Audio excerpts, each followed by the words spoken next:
Hello everyone, एक बार सभी students confirm करेंगे मेरी वॉइस आप तक आ रही है? जल्दी से सभी स्टूडेंट्स कंफर्म करेंगे।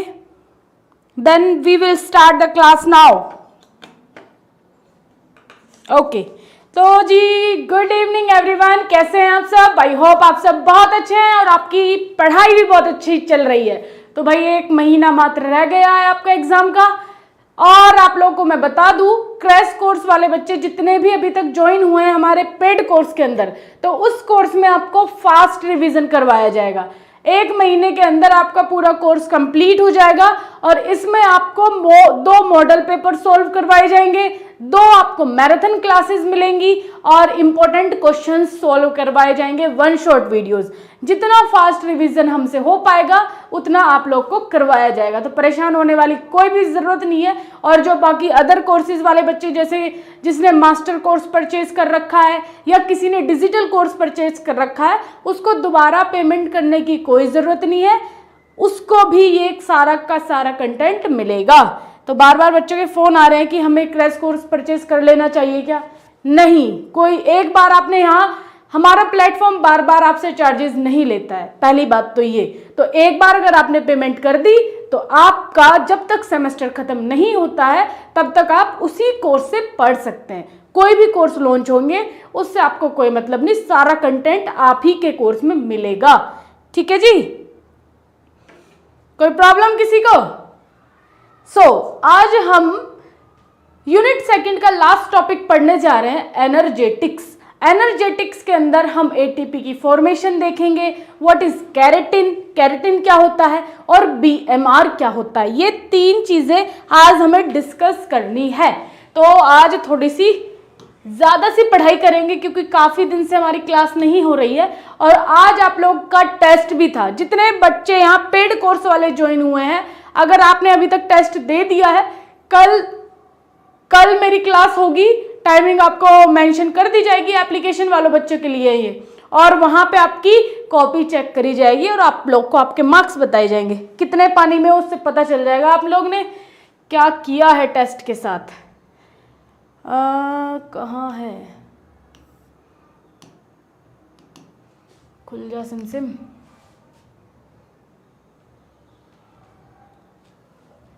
आइए बच्चों,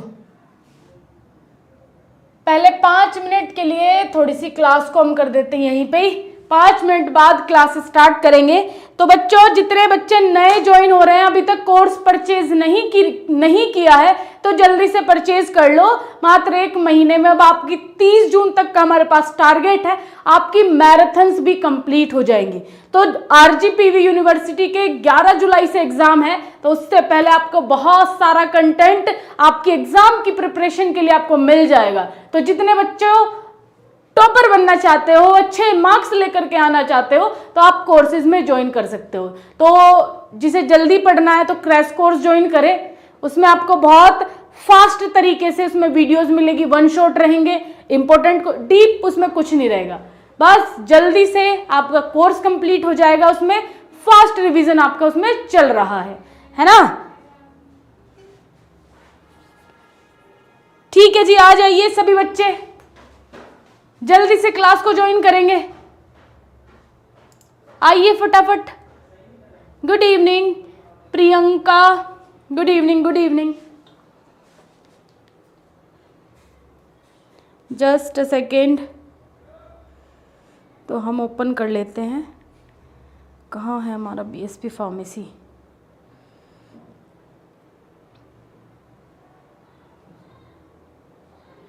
एकेटीयू का क्या हाल है? एकेटीयू का बहुत बुरा हाल है। एकेटीयू की ना पूछो तो ज़्यादा बेटर है। आप अपनी पढ़ाई पे ध्यान दो, एकेटीयू पे विश्वास ही मत करो। बस अपना पढ़ते रहो, अच्छे मार्क्स लाते रहो बस। अभी रिजल्ट का भी कुछ पता नहीं है और आने वाले टाइम टेबल का भी कुछ पता नहीं है, तो कुछ नहीं बोला जा सकता। इसीलिए अपनी पढ़ाई पे ध्यान दो और किसी चीज़ पे ध्यान ही मत दो, है ना? बस यही बोल सकते हैं। वैभव, अनिल, प्रियंका, नकुल, चलिए सभी आ चुके हैं, अच्छी बात है। तो सबसे पहले तो मुझे ये बताइए, जितने भी पेड कोर्सेज वाले बच्चे यहाँ पर हैं, आप लोग को कोर्स में कोई प्रॉब्लम? कहीं कुछ ना समझ में आ रहा हो, कोर्स में आपको सारी चीजें समझ में आ रही है, आपको कोर्स कैसा लग रहा है, एक बार थोड़ा सा अपना रिव्यू दे देंगे प्लीज। आपको कैसा लग रहा है हमारा कंटेंट, तो एक बार बताएंगे सभी बच्चे जितने भी पेड कोर्स में ज्वाइन हैं।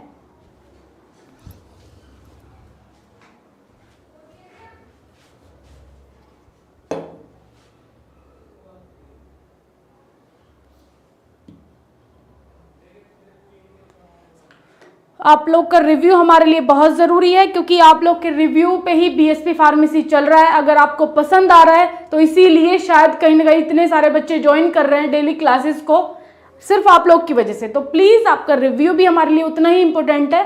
कहीं भी आपको प्रॉब्लम आती है तो उसको हम रिजॉल्व ज़रूर करेंगे। एप्लीकेशन में कोई प्रॉब्लम हो रही है, लेक्चर में कोई प्रॉब्लम हो रही है, कुछ कंटेंट आपको नहीं मिल रहा है, टेस्ट नहीं हो रहे हैं, तो सारी चीज़ों में जो भी आपको प्रॉब्लम लग रही है आप एक बार मेंशन कर देंगे।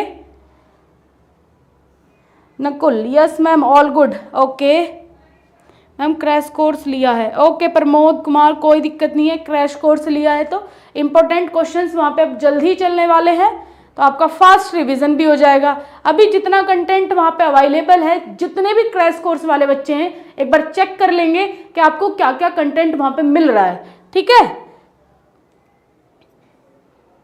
किसी को कोई प्रॉब्लम तो नहीं कोर्स में? जिसने कोर्स खरीदा हुआ है उन बच्चों को कोई प्रॉब्लम है क्या? मैम AKTU का रिजल्ट कब आएगा?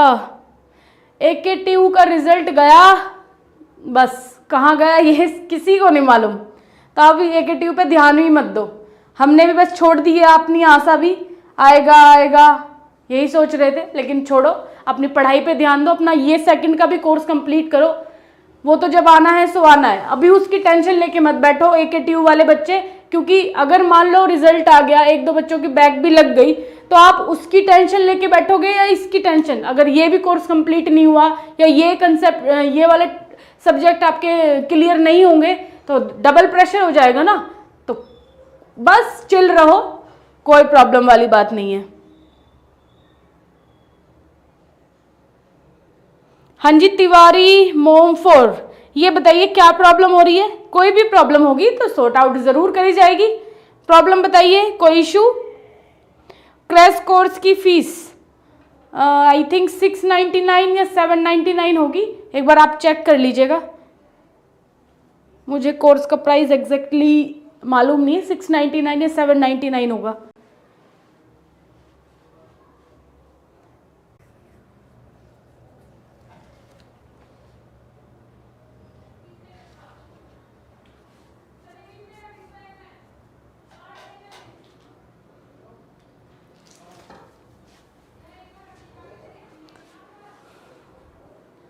हेलो हेलो हेलो,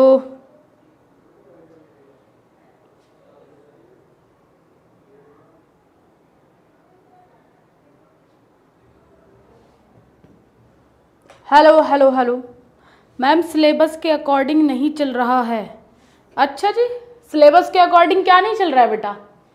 ये जो टॉपिक्स चल रहे हैं ये क्या हैं? सिलेबस उठा के देखा है कभी? सिलेबस में क्या दिया हुआ है? कितने बच्चों को लग रहा है कि सिलेबस के अकॉर्डिंग नहीं चल रहा है? अगर ये सिलेबस के अकॉर्डिंग नहीं चल रहा तो इसका मतलब तो ये है आप सिलेबस उठा के देख ही नहीं रहे हो, है ना? आपको मालूम ही नहीं है कि सिलेबस के अंदर क्या है। एक बार उठा के देखो सिलेबस को, तब पता चलेगा आपको सिलेबस के अंदर क्या है और क्या नहीं है। खुल जा भाई, चलो।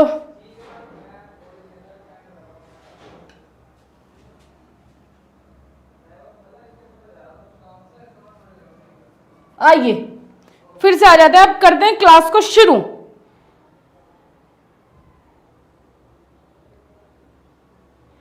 मैम कॉलेज में एंडोक्राइन पूछती हैं तो प्रॉब्लम पड़ती है। चलिए अब परेशान मत होइए, कल से एंडोक्राइन शुरू हो जाएगा, कल से 4th यूनिट शुरू हो जाएगी, तो सॉरी 3rd यूनिट शुरू हो जाएगी, तो उसमें आप पढ़ लेना। सॉरी। चलिए जी, आगे नहीं चलते हो। Production of ATP in muscles fibres.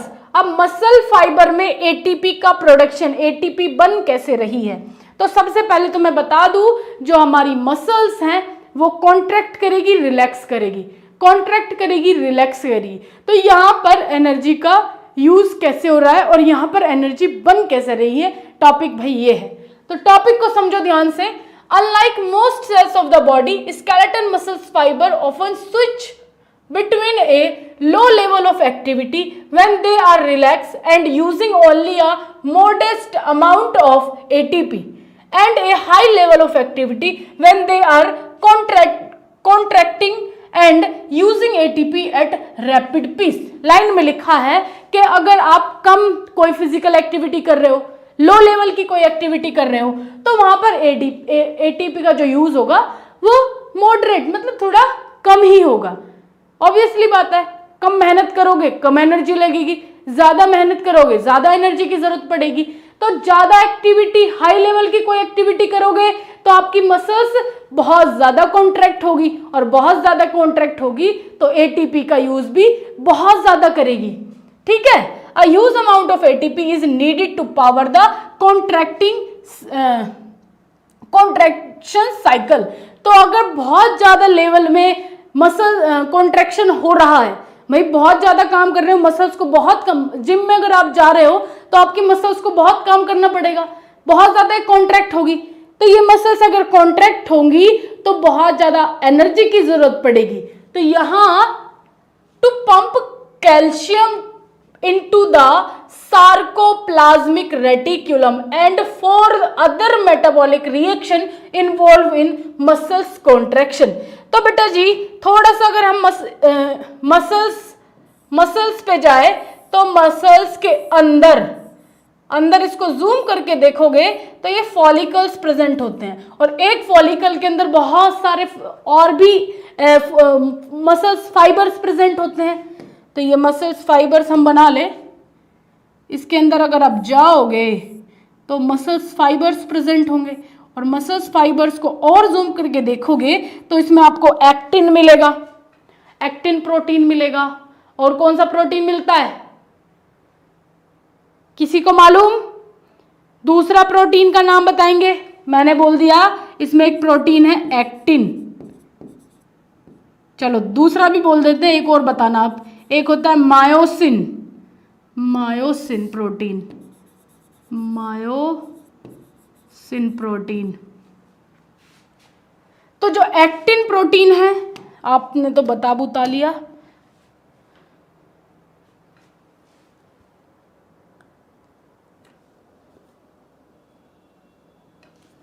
चलो ये मसल्स है आपकी, मसल्स के अंदर वाला पोर्शन हमने लिया, इसको हम बोलते हैं सार्कोप्लाज्मिक। ये इसकी सबसे बाहर वाली लेयर होती है ना, सबसे बाहर वाली लेयर, इसी को हम बोलते हैं सार्कोप्लाज्म, सार्कोप्लाज्मिक रेटिक्यूलम।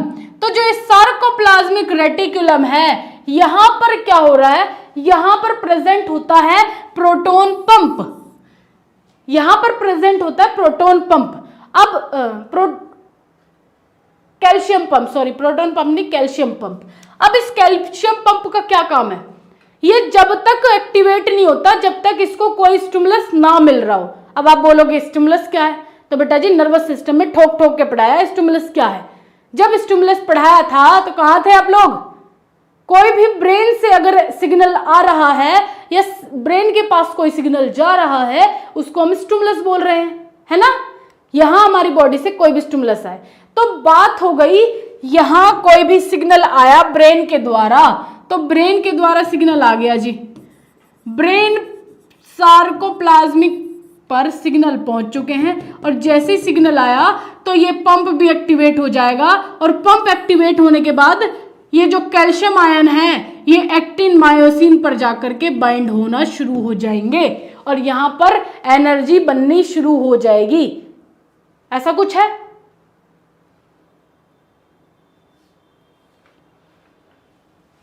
जैसे ही यहां पे कोई इंफॉर्मेशन आई तो ये कॉन्ट्रैक्ट होना शुरू हो जाएंगे, एक दूसरे, जो एक्टिन है और मायोसिन है ये एक दूसरों के ऊपर ऐसे स्लाइड करना शुरू कर देते हैं। भाई जो मायोसिन है अब मैं आपको कैसे बताऊं, मायोसिन की स्ट्रक्चर अलग होती है और एक्टिन के स्ट्रक्चर के ऊपर 2-3 कंपाउंड और प्रेजेंट होते हैं। इनको डीपली आप पढ़ोगे तब समझ में आएंगी। अभी तो आपने टॉपिक कुछ और चल रहा है, इसलिए ज्यादा डीपली नहीं बताया जा सकता। अभी आप ये समझो, जैसे यहाँ पे कैल्शियम की एंट्री होती है तो क्या होता है, ये जो मायोसिन है, ये मायोसिन पर कुछ स्ट्रक्चर्स प्रेजेंट होती है इस तरीके की, ऐसे। तो इसके हेड पर, एक्टिन के हेड पर जाकर यहां पर ये बाइंड करनी शुरू कर देती है, जिसके कारण ये मसल्स कॉन्ट्रैक्ट होनी शुरू हो जाती है। ये मसल्स आपस में स्लाइड करना शुरू कर देती है।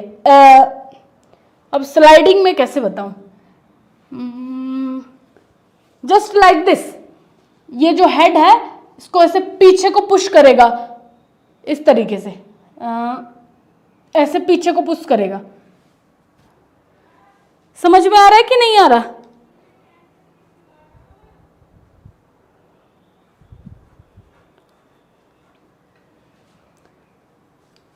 आ रहा है? आ रहा है कि समझ में नहीं आ रहा? पहले मुझे ये बताइए। यहां हम ये देख रहे हैं कि इस मसल्स फाइबर्स में एनर्जी किस तरीके से बन रही है। तो एनर्जी कब बनेगी? जब मसल्स कॉन्ट्रैक्ट होंगी तो भाई एनर्जी की जरूरत पड़ेगी। तो यहां पर सिग्नल आया ब्रेन के द्वारा, ये एक्टिवेट हुए, कैल्शियम पंप एक्टिन मायोसिन पे एक्ट करा और फिर जाके यहां पे एनर्जी बननी शुरू हो जाएगी, एटीपी बननी शुरू हो जाएगी। ऐसा कुछ है जी?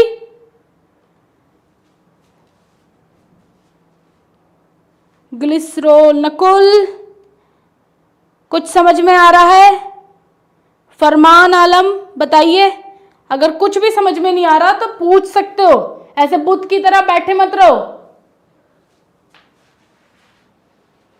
If muscles contraction continue past that time the muscles fiber must make more ATP।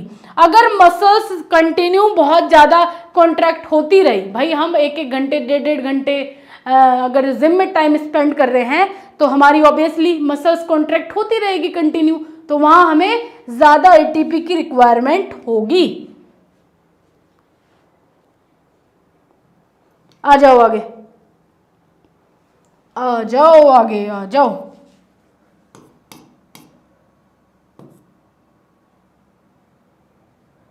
आइए जी, muscles fibres have 3 way to produce ATP.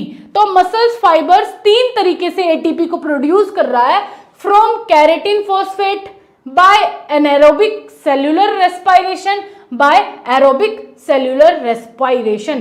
तो जो आपकी कैरेटिन फॉस्फेट है उसको भी अभी समझेंगे हम। The use of keratin phosphate for ATP production is unique to muscles fibers, but all body cells make ATP by the reaction of anaerobic and aerobic cellular respiration। तो जितनी भी हमारी बॉडी की सेल्स हैं उन सभी में एरोबिक और एनारोबिक रिएक्शंस चल रही हैं। चलो कहां पहुंच गए? एनारोबिक सेल्यूलर रेस्पिरेशन और एरोबिक सेल्यूलर रेस्पिरेशन, मतलब एनारोबिक और एरोबिक दोनों चल रही है, लेकिन मसल्स में आपकी कैरेटिन जो मसल्स फाइबर्स हैं वहां पर जो एटीपी बनेगी वो कैरेटिन फॉस्फेट के द्वारा बनेगी। ये साइकिल चलेगी यहां पे। एरोबिक एनारोबिक दोनों का मतलब आता है ना आप लोग से। एनारोबिक क्या है और एरोबिक क्या है? किस किस को मालूम है? एरोबिक और anaerobic.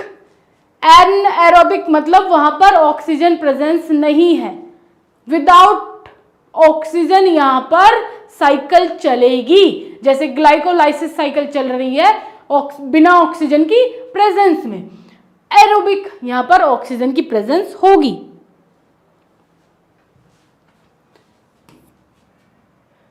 Keratin phosphate. Keratin is a small amino acids like molecules that is synthesized in the liver, kidney, pancreas and then transport to muscles fibers। तो जो केराटिन है वो क्या है? केराटिन एक स्मॉल अमाइनो एसिड्स है। ये ऐसे मॉलिक्यूल्स हैं, छोटे अमाइनो एसिड्स मॉलिक्यूल्स हैं, सिंथेसाइज इन लिवर। लीवर में बन रहे हैं, किडनी में, पेनक्रियाज में, इन सब में बन रहे हैं और मसल्स फाइबर्स में ट्रांसपोर्ट किए जा रहे हैं। बन यहाँ रहे हैं और रहते कहाँ पे? मसल्स फाइबर्स में। While muscles fibers are relaxed, they produce more ATP. जब muscles fibers relax होते हैं ये more ATP रिलीज करते हैं। They need for resting metabolism. ये resting metabolism इनको किस चीज की जरूरत है? Resting metabolism मतलब ये रेस्ट के टाइम पे ज्यादा ATP को रिलीज करते हैं। Most of the excessive ATP is used to synthesize keratin phosphate and energy rich molecules that is found in muscles fibers. तो जो most of excessive ATP है, ज्यादा ATP कैरेटिन फोस्फेट के द्वारा यूज बनती है। मतलब यहाँ पर ATP सबसे ज्यादा कैरेटिन फोस्फेट के अंदर होती है। ये एनर्जी रिच मॉलिक्यूल्स होते हैं। इसलिए आपने देखा होगा जिम वाले जो बॉयज होते हैं या गर्ल्स होती हैं, ज्यादातर तो बॉयज के लिए जो जिम कोच होते हैं वो कैरेटिन का डिब्बा पकड़ा देते हैं कि ये पियो, इससे आपकी मसल्स ज़्यादा ग्रोथ करनी शुरू कर देंगी। क्यों? क्योंकि उसके अंदर बहुत ज़्यादा एनर्जी प्रेजेंट होती है। आ जाओ अब कैरेटिन काइनेज, सी के काइनेज का मतलब आपको मालूम चल गया, जिस वर्ड के पीछे ASE लगा हुआ है वो एंजाइम होता है। तो यहाँ भी कैरेटिन काइनेज मतलब यहाँ एक एंजाइम है। Enzyme creatine kinase catalyse the transfer of one of the high energy phosphate from ATP to creatine forming creatine phosphate and ADP। तो बात क्या है भाई? बात ये है अगर हम ADP से अभी यहाँ हम रिलैक्स्ड, ये मसल्स हमारी रिलैक्स फॉर्म में है, रिलैक्स फॉर्म में है तो ज्यादा एनर्जी बनाएगा और ज्यादा एनर्जी बनाएगा तो ये क्या बन जाएगा? Creatine phosphate. इसमें this is the rich energy molecules. ये क्या है? रिच एनर्जी मॉलिक्यूल्स है। अब यहाँ पर मसल्स अगर कॉन्ट्रैक्ट हो रही है तो यहाँ एनर्जी की जरूरत पड़ेगी, तो ये क्या करेगा? अपनी एनर्जी को कन्वर्ट करेगा। ज्यादा एनर्जी इसके अंदर है तो इसमें एनर्जी प्रोवाइड करेगा। यहां पर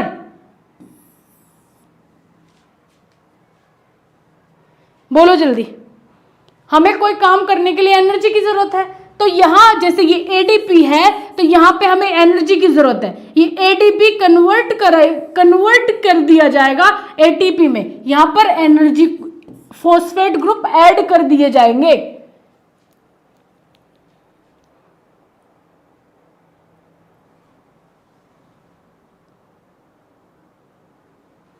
क्या बोल रहे हो? फार्मेसी क्लासिक मैम, पहले तो बोर्ड पर लिखवाया नहीं, नोट्स कैसे लिखे? पहले तो बोर्ड पर लिखवाया नहीं मतलब जो पहला लेक्चर हुआ है वो बोर्ड पे लिख के हुआ है। क्या बोलना चाह रहे हो? जो बोलना चाह रहे हो स्पष्ट बोलो, बिल्कुल स्पष्ट। समझ में नहीं आया आपने बोला क्या है?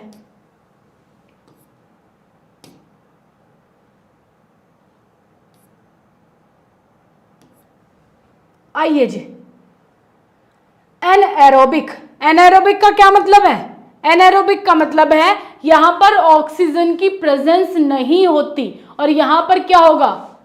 Anaerobic cellular respiration is series of ATP producing reaction that do not required oxygen. इसको ऑक्सीजन की रिक्वायरमेंट नहीं होती। When muscles activity continue and the supply of creatine phosphate within the muscles fibre is depleted, glucose is catabolised to generate ATP। तो मसल्स की activity को continue करने के लिए जो कैरेटिन फोस्फेट है वो ग्लूकोज से कैटाबोलाइज करके जनरेट करते हैं ATP। अब ग्लूकोज कहाँ पे चल रहा है? साइटोसोल में। ग्लाइकोलाइसिस कहाँ पे चल रही है? साइटोसोल में। और वहां कैसी रिएक्शन हो रही है? एनाएरोबिक। वहां ऑक्सीजन की जरूरत नहीं है, तो ये कैटाबोलाइज करके ATP बना रहा है और मसल्स को प्रोवाइड कर रहा है। Glucose easily passes from the blood into contracting muscles fiber via facilitated diffusion। तो जो आपके ग्लूकोज है, ग्लूकोज के मॉलिक्यूल्स छोटे होते हैं तो इजिली ये ब्लड वेसल्स में घुस जाते हैं, और ब्लड वेसल्स में घुस जाएंगे तो ये मसल्स फाइबर्स के पास इजिली पहुंच जाते हैं। फैसिलिटेटेड डिफ्यूजन मेथड के थ्रू ये ब्लड कैपिलरी में एंटर करते हैं। ये ग्लूकोज के मॉलिक्यूल्स हैं तो ये फैसिलिटेटेड डिफ्यूजन के थ्रू ब्लड कैपिलरी में एंटर करेंगे और फिर ये कहां पहुंचेंगे, ये मसल्स फाइबर्स के पास पहुंचेंगे। It is also produce by the breakdown of glycogen with in muscles fibre. अब ग्लाइकोजन आप कहां कहां स्टोर करते हो, ग्लाइकोजन लीवर में भी स्टोर होता है और ग्लाइकोजन मसल्स में भी स्टोर होता है। तो ग्लाइकोजन का जब ब्रेक डाउन होगा, ग्लाइकोजन को जब हम तोड़ेंगे तो ये ग्लूकोज में कन्वर्ट होगा, और ग्लूकोज में कन्वर्ट होगा और ये ब्लड वेसल्स या ब्लड कैपिलरी जिसे आप बोल रहे हो, ये ग्लूकोज ब्लड वेसल्स के थ्रू मसल्स फाइव, अगर मसल्स में ग्लाइकोजन है तो वो इजीली कन्वर्ट ब्लड वेसल्स के थ्रू वर्क कर रहा है। अगर नहीं है, ग्लाइकोजन से आपका ग्लूकोज लिया जा रहा है तो ब्लड वेसल्स के थ्रू पहुंच के मसल्स फाइबर्स में पहुंच रहा है।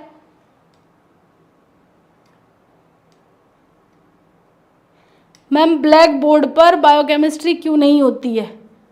अच्छा ये पूछ रहे हो, ब्लैक बोर्ड पर क्यों नहीं होती है, समझ में नहीं आ रही क्या आपको बायोकेमिस्ट्री?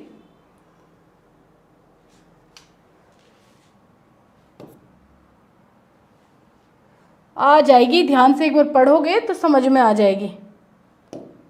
आओ इसको समझो, ये क्या है, मसल्स में ग्लाइकोजन स्टोर है, ग्लूकोज में कन्वर्ट किया गया, साइकिल चली आपकी ग्लाइकोलाइसिस साइकिल, और ग्लाइकोलाइसिस साइकिल से 2 एटीपी मिले हमें। ये क्या है, एटीपी, ठीक है। एटीपी से जो आपकी ग्लाइकोलाइसिस साइकिल चली, ग्लाइकोलाइसिस साइकिल से हमें पायरुविक एसिड मिला, और ये पायरुविक एसिड आगे लैक्टिक एसिड में कन्वर्ट होके ब्लड स्ट्रीम में पहुंचता है, और ब्लड स्ट्रीम से मसल्स फाइबर्स में पहुंचता है। ये आपका इस तरीके का चार्ट है एनाएरोबिक फॉस्फोराइलेशन का।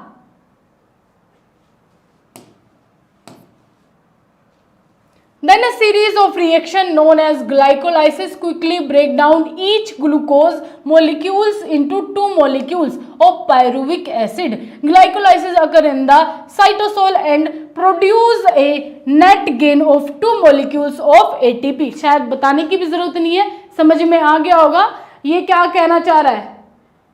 ग्लाइकोलाइसिस साइकिल चल रही है और उससे 2 मॉलिक्यूल्स पायरुविक एसिड के मिल रहे हैं, ठीक है, ये बोलना चाह रहा है ये। और ग्लाइकोलाइसिस साइकिल से हमें 2 एटीपी मॉलिक्यूल्स मिल रही है, 2 मॉलिक्यूल्स ऑफ एटीपी, जो ग्लाइकोलाइसिस साइकिल सेल के अंदर चल रही है। कहां पे, साइटोसोल के अंदर, वहां पे जो साइकिल चल रही है वो कैसी है, एनएरोबिक फॉस्फोराइलेशन है वो, ठीक है। कंफ्यूज नहीं होना बिल्कुल भी। और अब हम कहां गए, इसको आप पढ़ लेना, पूरी थ्योरी है, कोई दिक्कत वाली बात नहीं है इसमें। Aerobic respiration, aerobic cellular respiration में जो पायरुविक एसिड है वो माइटोकॉन्ड्रिया के अंदर एंटर करता है और वहां पर ऑक्सीजन की प्रेजेंस होती है। एरोबिक का मतलब ऐसी रिएक्शंस यहां पे हो रही है जहां ऑक्सीजन की प्रेजेंस होगी, ठीक है। ड्यूरिंग पीरियड ऑफ रेस्ट और light to moderate exercise a sufficient amount of oxygen is available to skeleton muscles fibers। तो यहां पर एक ऑक्सीजन की प्रेजेंस में ये रिएक्शंस होने वाली हैं। In such case ATP use for muscular activity is produce from a series of oxygen requiring reaction called aerobic cellular respiration. बात वही लिखी है फिर से, ऐसी मस्कुलर एक्टिविटीज करना, कोई भी अगर मस्कुलर एक्टिविटी कर रहा है एनर्जी की जरूरत है, लेकिन यहाँ पर हमें ज्यादा एनर्जी की अगर जरूरत पड़ रही है, क्रैब साइकिल चलेगी क्योंकि वहां बहुत ज्यादा एनर्जी बनती है, और क्रेब्स साइकिल चलेगी, और ये जो क्रेब्स साइकिल चलती है माइटोकॉन्ड्रिया के अंदर चलती है, जहां पे क्या हो रहा है, एरोबिक फॉस्फोराइलेशन हो रहा है। During this process pyruvic acid enter the mitochondria where it is completely oxidized in reaction that generate ATP, carbon dioxide, water and heat. तो बात वही है, माइटोकॉन्ड्रिया के अंदर क्रेब्स साइकिल चलेगी और वो क्रेब्स साइकिल ऑक्सीडाइज रिएक्शन के द्वारा एटीपी को जनरेट करेगा, कार्बन डाइऑक्साइड को, वाटर को और हीट को, इसको जनरेट करेगा। अब ये देख लो जी, cellular respiration in mitochondria. Mitochondria क्या क्या रिलीज कर रहा है, 36 एटीपी रिलीज कर रहा है। कितने, 36। हीट, कार्बन डाइऑक्साइड, वाटर, ये सब रिलीज कर रहा है। और यहां amino acid from protein breakdown, protein के ब्रेकडाउन से अमाइनो एसिड्स बनेंगे। एडिपोज सेल्स में फैटी एसिड्स के द्वारा हो रहा है। पायरुविक एसिड ग्लाइकोलाइसिस से पायरुविक एसिड मिला, और oxygen from haemoglobin in blood और from myoglobin in muscles fibres. Haemoglobin के अंदर ऑक्सीजन प्रेजेंट होता है, तो जो ब्लड के अंदर हीमोग्लोबिन है वहां से ऑक्सीजन आ रहा है। मसल्स फाइबर्स के अंदर जो मायोग्लोबिन है, मायोग्लोबिन आ रहा है मसल्स फाइबर्स से।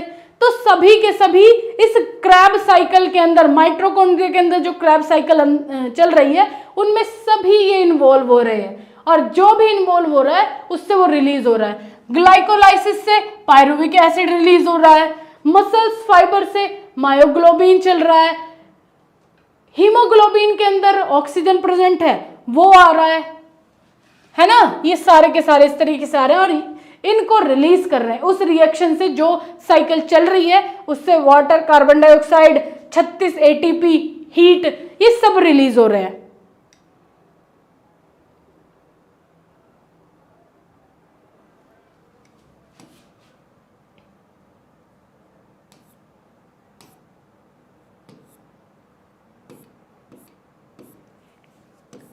कहाँ आ गए हैं, आइए।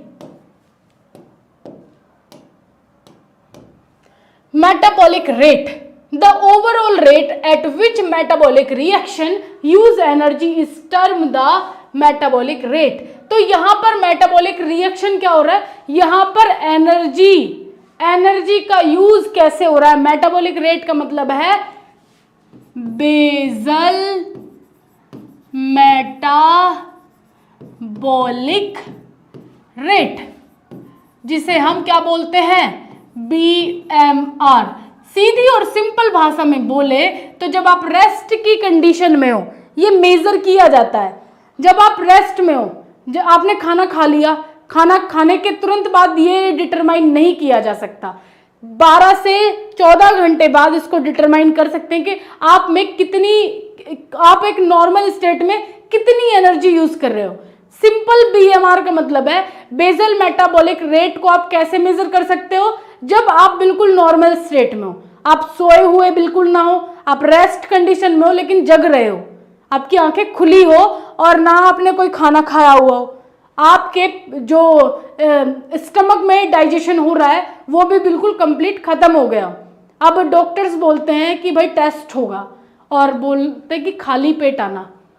खाली पेट ज्यादातर क्यों करवाते हैं कि तब एक आप नॉर्मल स्टेट में रह के, अब जब तक आपने कुछ नहीं खाया, भाई रात को आप सो गए, उठे कितने घंटे बाद उठते हो, रात को मान लो 8 बजे सोए, सुबह 8 बजे उठोगे, 12 घंटे बाद उठते हो, तो 8 से 9 घंटे आपके स्टमक को, आपके फूड को डाइजेस्ट करने में लगते हैं। तो उस टाइम में आपका जो मॉर्निंग में जब आप उठोगे एक नॉर्मल स्टेट में होंगे, फुल बॉडी आपकी चार्ज होगी और वहां कोई भी आपके ऑर्गन्स ज्यादा एक्स्ट्रा लोडेड नहीं होंगे, ना ज्यादा काम कर रहे होंगे। अब आप खाना खा के जाओ, इतना पेट भर के जाओ, तो भाई आपका डाइजेस्टिव सिस्टम तो वैसे ही वर्क कर रहा होगा, तो वहां मेजर तो नहीं हो सकती चीजें।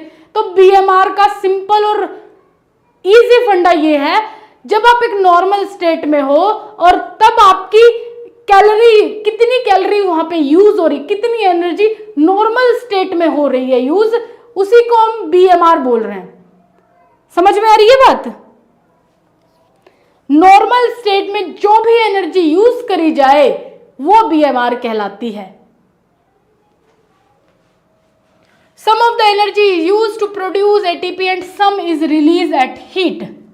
Because many factors affect metabolic rate, it is measured under standard condition with the body is quite resting fasting condition called the basal state.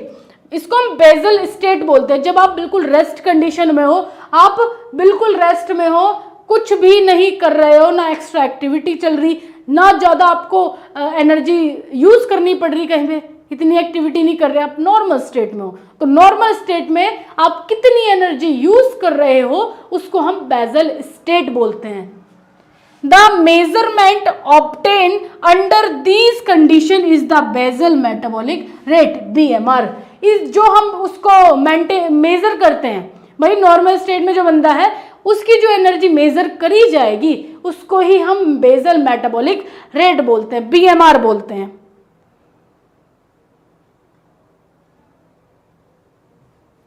आइए आगे आओ। The most commonly way to determine BMR is by measure the amount of oxygen used per kilocalorie of food metabolized। तो इसका सीधा इसको major करने का simple फंडा क्या है, यहां पर measure of amount of oxygen, oxygen की अमाउंट मेजर करी जाती है किलो कैलोरी में। जो भी फूड आपने खाया है वो जो डाइजेस्ट हुआ, मेटाबोलाइज हुआ है, उससे कितनी किलो कैलोरी निकली है उसको कैसे मेजर कर रहे हैं। When the body use 1 liter of oxygen to oxidize a typical dietary mixture of triglyceride, carbohydrate and protein, about 4.8 kilocalorie of energy is released। तो सीधा लिखा हुआ है 1 लीटर ऑक्सीजन अगर ऑक्सीडाइज हो रहा है, आपने जो भी खाया होगा, आपने अगर ट्राइग्लिसराइड लिया है, कार्बोहाइड्रेट, प्रोटीन, आपके खाने में तो सारी चीज, ऐसा तो नहीं आप सिंगल पहले आप कार्बोहाइड्रेट खा रहे हो, ऐसा हो सकता है कि उसमें कार्बोहाइड्रेट ज़्यादा है, लेकिन हर प्रोडक्ट में आपके सारे उसमें प्रोटीन भी रहता है, विटामिन भी, सारी चीज़ें रहती है, एक साथ खाते हो आप, तो उसमें जो एक मेजर अमाउंट है वो कितना निकल के आ रहा है, 4.8 किलो कैलोरी एनर्जी रिलीज हो रही है। BMR is 1200 to 1800 kilo calorie per day in adult. Adult के अंदर पर डे कितना हो रहा है, 1200 से 1800 और अबाउट 24 किलो कैलोरी पर KG of human body mass in adult mail.